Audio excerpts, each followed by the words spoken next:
So the point is, when you stop brushing your teeth, people will at some point stop talking to you. In the case of experimentation and documentation, it is not that easy because sure, if you don't document, at some point you will not, it won't be like people will stop talking to you, but you will stop having answers for questions that will come up eventually.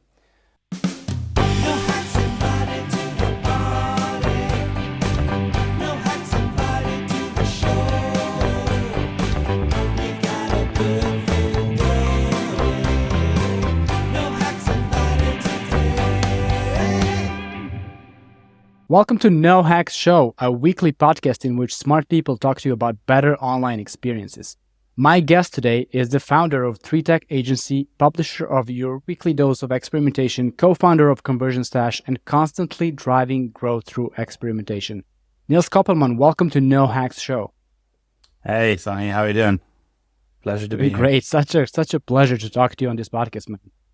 So, before we start talking about the main topic, I have a few questions. The main topic is, of course, documenting experimentation. You know, the boring thing nobody wants to do, but everybody needs to do, basically. I mean, I was a web developer, code comments and documentation, same thing. Nobody wants to do that, and then you regret it eventually. The first question for you, and this is something that I started asking recently in this podcast. So let's say you need to hire someone for your experimentation team, your CRO team, whatever, but because the economy is as great as it is in 2024, everybody has a job and there's no humans available. So you have to hire one animal. Who are you hiring? Which animal, not who. Which animal are you hiring for your team? You have 5 seconds.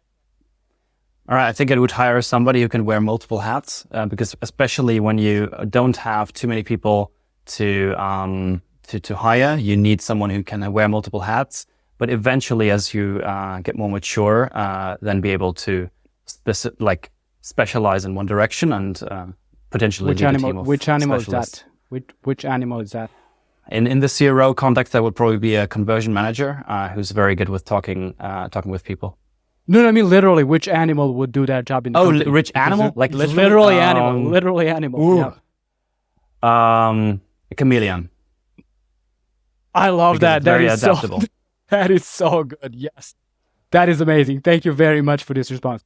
Next question is an audience question, and it is from Björn Brunenberg, who I just met for coffee 2 hours ago. Great life, living here in Portugal. Why should people even care about documentation? You just mentioned that you come from a web development background, and that a lot of times when you do not document, and presumably that is just even the notion of writing comments in your code, create problem downstream. And the same thing is true for running experiments in a CRO program. Think about all the experiments you've ran in the last 6 months. I bet you do not remember the majority of them. And even if you do, try to draw conclusions from these experiments after you've concluded them. And while it seems like documentation is this tiresome, boring topic, if you do it correctly, and if you actually do it with the intent to learn and to foster a culture of experimentation, because that is part of that entire thing, you can get so many benefits from doing the simple task of writing down what you do. And even if that means sometimes having to write down that an experiment did not go the way you expected. So there you go. Especially that, I would say. So it's like insurance, but also more. It's not just covering your ass in the future. It's also about learning and making it easier to learn from everything you've done. I think the experimentation part of that is already the insurance. But knowing to document what happened and how helps you actually get the money back from the insurance in a way. Very well said. Very well said. So now you run an agency called 3Tech, and you do experimentation and growth. How did you get into experimentation, and when did you start your agency, and why did you decide to do your own thing? Yeah, just for clarification, like about half a year ago, we transitioned from offering the typical agency services to now being more on the consultative side, still offering agency services, but primarily consulting with clients. But how did we get there? I think in 2017, I created the agency at the time with a strong focus on web development, web design. At some point realized fancy fancy web designs, fancy relaunches is not just the way to go, because clients were actually putting into the briefings goals, right? And I was like, wait, we just want a fancy new website.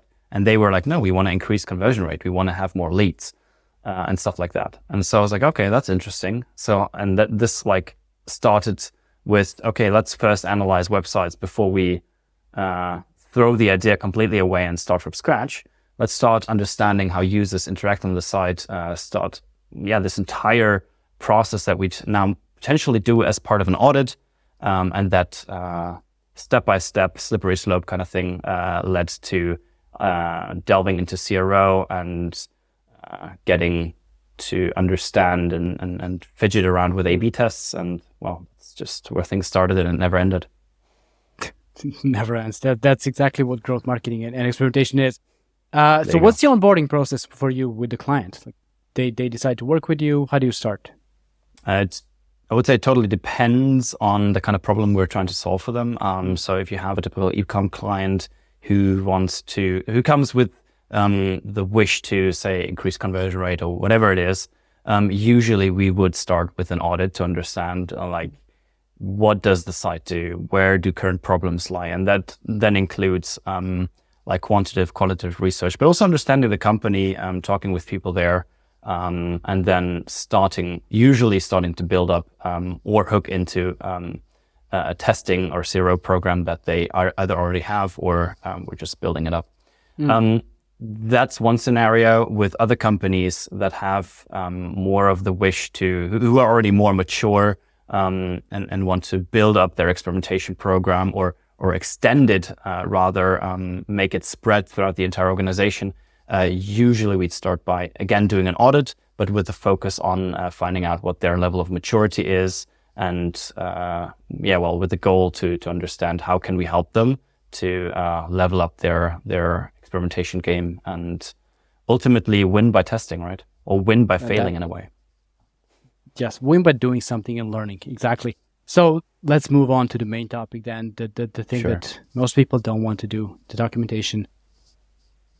Why are we even talking about this? Why isn't this something that is like, you need to brush your teeth every day and there's no need to tell people they need to brush their teeth every day? Why aren't we at that level yet? Or will we ever be, I guess? So the point is when you stop brushing your teeth, people will at some point stop talking to you. In the case of experimentation and documentation, it is not that easy because sure, if you don't document, at some point you will not. It won't be like people will stop talking to you, but you will stop having answers for questions that will come up eventually.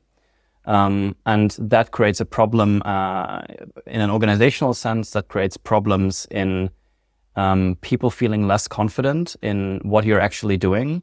So documenting has a few pillars.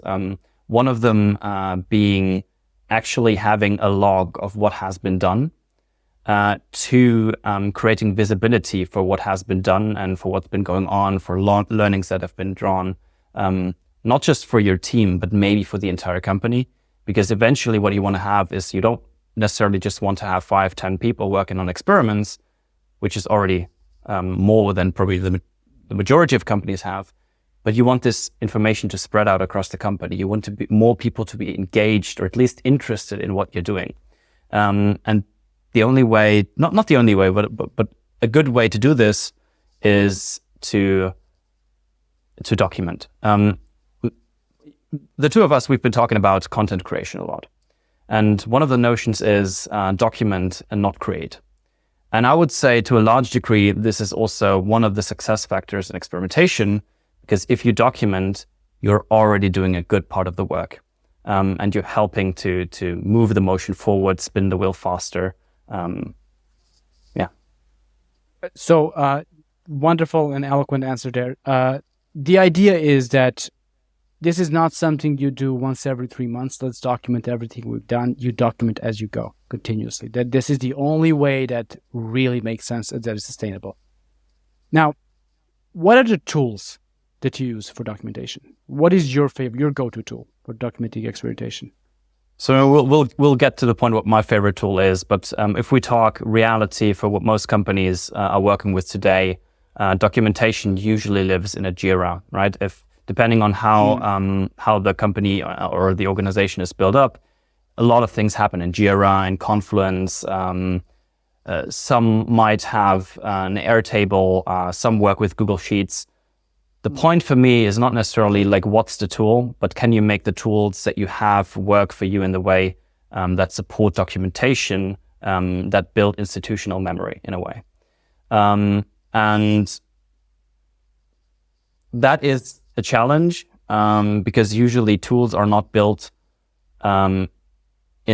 with the idea in mind to store experimentation data, to store and then also in a way run experiment analysis or run meta-analysis on the data you have.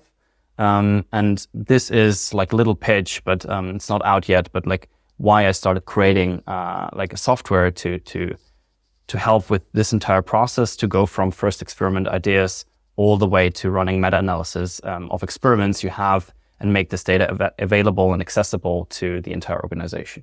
But that said, people should use what they have and not overcomplicate about tools, because we're already doing way too much of that in regard to A/B testing tools, in regard to everything else. So if you can document today in an Excel or a Google Sheets, an Airtable, or your Jira or Confluence, I would highly recommend just doing that, but following a rigid structure. That means not just documenting today and the next day documenting a different way, but being consistent about what you document and creating a way to make things searchable. I think this is like one of the things that will help you later also make this data accessible. I think that's one way to start. And so have a system is the number one thing, and stick to the system. Definitely. And make sure it works.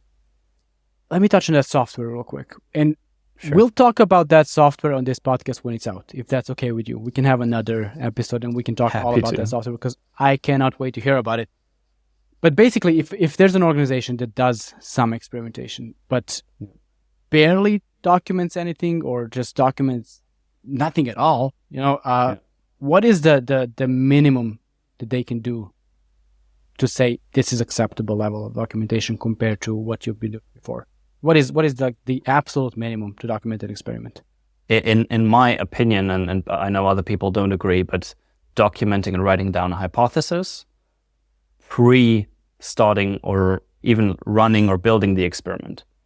And then after the experiment is finished, however you are doing that on fixed horizon or other ways, documenting the results.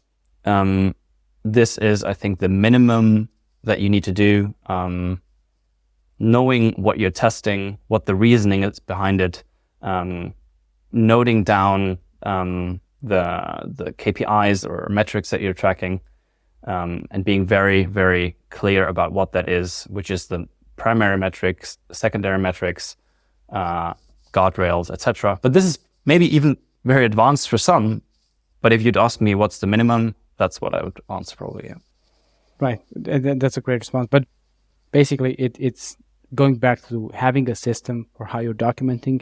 Yeah, I think if you do that, you'll at least have some. That's one thing to push you into documenting, and you know how to document. So, for those who are not doing it, like even having a spreadsheet, even as basic as a simple spreadsheet, and that might be good enough for years for an organization. But I want to hear what your favorite tool is. My favorite tool today.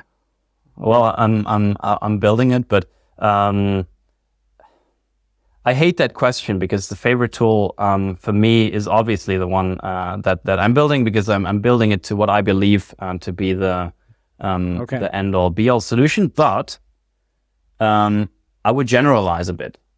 The best tool that you can use is the one that you will actually use, and not try to find the next best shiny object. Documentation is not a shiny object, and it shouldn't be treated as such, but it should be something reliable that people will actually use, not just yourself, but actually that it fits your organization. And with that in mind, Jira is perfect if that's what you're using daily. Just making sure the principle that I mentioned before apply. That makes perfect sense. And another thing that you sent me before this recording is, who should be responsible? Like, this is like a big question that needs to be answered. Maybe you have a team, maybe you have a person for experimentation. In small organizations, it could be just one person running the whole thing, or a consultant. Yeah. Who should be responsible? Who should own the documentation process? Depending on the kind of organization, the documentation process eventually should be steered potentially or overseen by people who understand the greater picture. If you have a larger organization, but ultimately everybody should know how to document and not need any further guidance. But if that's necessary, then maybe something like a center of excellence would step in and help. Owning, good question. I would say owning in that sense, if you have the resources using a center of excellence who build up the ideas and these kind of things. In smaller teams, I would make one or two people responsible for documentation, but not in the sense that they document everything, but in the sense that they make sure people actually document. Depends very much on who also runs experiments, who plans experiments. If you have developers running and planning everything, maybe it makes sense that they get help from project management, or they document themselves and own that process. So that's a good point. I think, the more people get involved in contributing to documentation and experimentation in general, the healthier that organization will be long term. And I just recently spoke to Robin de Boer about centers of excellence, you just mentioned that. So that's kind of his thing as well, that he loves to talk about, and a fascinating talk about it. So what are the top 2 or 3 benefits that an organization will have from documenting their experiments? And I mean beyond just being able to remember what they did and justify the money that they spent. Yeah, so I think justifying the money they spent is still on another page, because for a lot of companies that is not as easy and simple to answer if we're talking ROI. But if we just look at documentation, visibility is, for me, visible. If you actually spread that information out into the organization, visibility and accessibility are probably the 1 or 2 most important benefits, and being able to refer back to experiments. I mean, you mentioned this, like, it might not be on the list, but I think this is still one of the top reasons why you should document your experiments. At the end, I would argue, if you make it as easy for people to document, it's actually and automate a lot of the otherwise busy work, it even is a bit of fun. So because you actually see the value you're creating, you see the kind of work you're doing, and this gives people working in a company also a tool to show upper management or their higher ups or however the company is structured, that they're contributing to the company goal, which is otherwise something they'd need to do somewhere themselves, showing, oh, look, this is how many experiments I've done. So I think it can contribute to the culture of wanting to run experiments. That's a great point. And I think if you get the full buy-in from the entire organization and get everyone to contribute, let's start with ideas and then documentation as well. I mean, someone who doesn't have a lot of say in what the website will have on it, like what it will say, who gets an A/B test from their idea, that's a huge morale boost for that employee. It really, go ahead. It democratizes in a way also who can contribute to overall company success, but it also shows what kind of ideas work and which don't. Without necessarily pointing too much fingers at, oh, look what person A, person B did, because it creates a plain level field, like a level playing field. for people to understand this is about the thing, this is about our customers, and not about who has the best idea.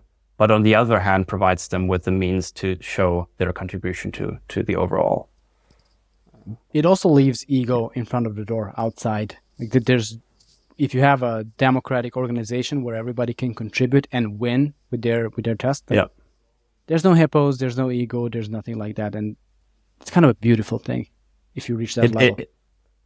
If you reach that level, that is, yeah. If you reach that, of course. But there are many hurdles to reaching that level.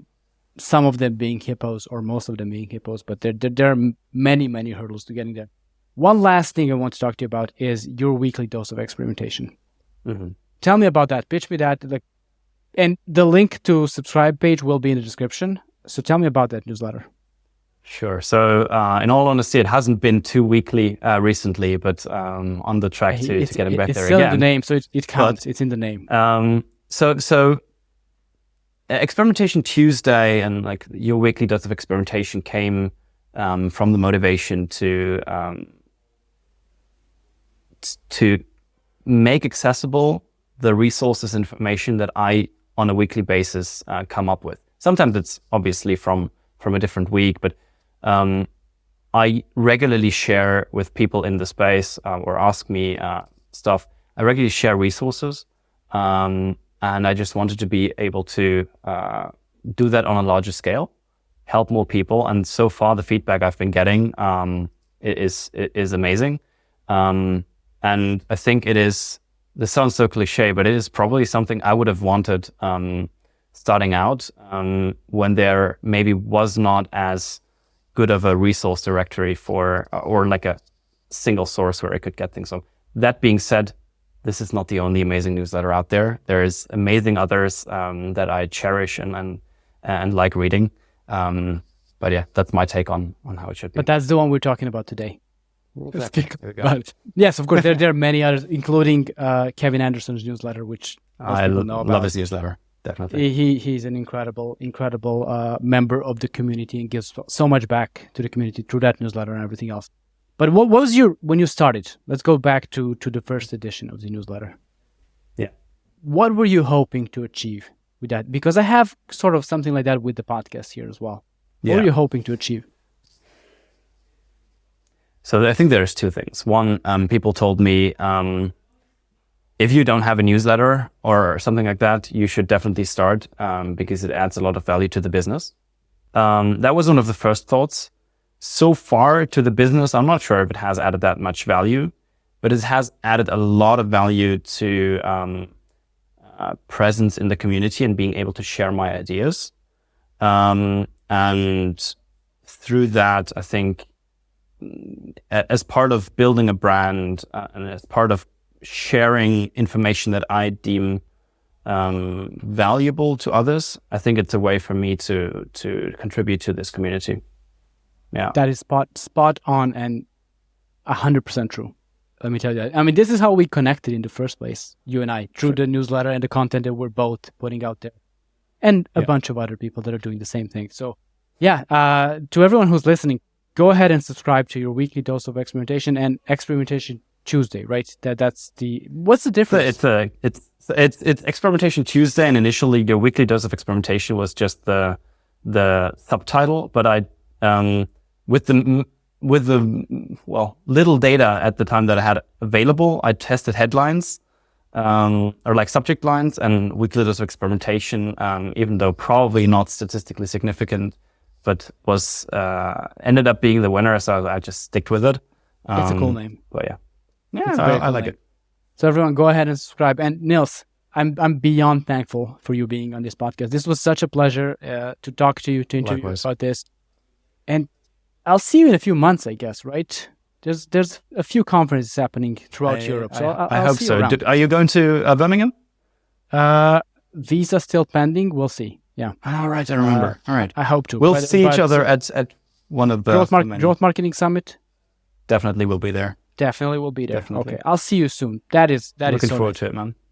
And me too. And to everyone listening, I know you enjoyed this one, and please consider rating, sharing, whatever you do with podcast, and I will talk to you next week.